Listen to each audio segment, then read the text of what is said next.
First at 11, federal charges are filed against two men arrested and accused of conspiring to commit an act of terrorism in Metro Detroit. Good evening, I'm Mike Duffy. The suspects are featured in a newly unsealed criminal complaint. It shows them training at gun ranges, purchasing AR-15 style rifles and tactical gear. The complaint also references two other co-conspirators, including a juvenile.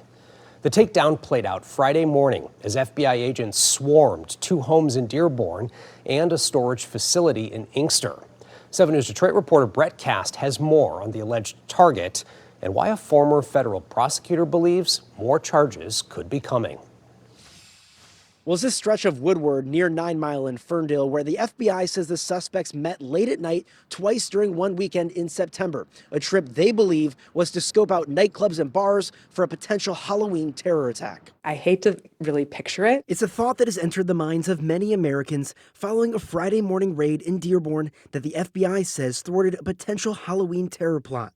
But it's especially shaken those in Ferndale after learning the FBI believes this city was the target. I could see it that there was potential for lots of damage to be done on that night. According to a federal complaint, both 20-year-old Mohamed Ali and 20-year-old Majed Mahmoud are both charged with receiving and transferring firearms that would be used to commit terrorism. They allegedly had been inspired by ISIS and worked with three co-conspirators to plan the attack that the FBI feared would happen Halloween weekend. It's clear that law enforcement made that judgment call that they needed to act quickly before lives were at stake. Former U.S. Attorney Matthew Schneider combed through the 73-page federal complaint, which explains why the FBI felt the attack was imminent.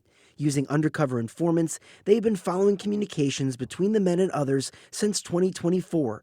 Since then, the group accumulated numerous AR-15 style rifles, shotguns, handguns, more than 1,600 rounds of ammunition, GoPro cameras, tactical gear, and other accessories, including a forced reset trigger, which increases the rate of fire on a semi-automatic weapon. Video surveillance from local gun ranges shows the suspects practicing with the weapons. The most compelling evidence in a case like this is usually the statements of the defendants themselves, whatever they actually said. And in this case, it looks like there are text messages, there are exchanges. In those exchanges, the FBI reports that it was said one of the suspects wanted to target a club or a disco.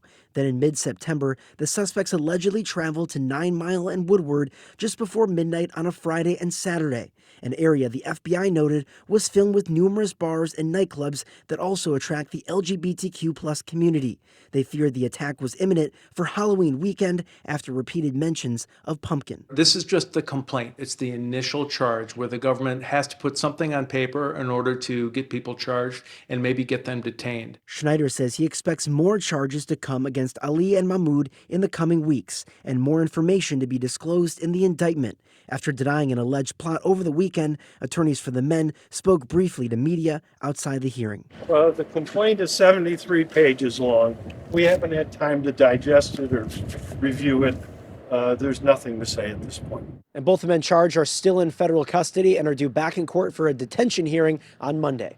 In Ferndale, I'm Brett Cast, 7 News Detroit. Thank you, Brett. Stay with 7 News Detroit for continuing coverage of the alleged Halloween terror plot. You can read the criminal complaint right now at WXYZ.com.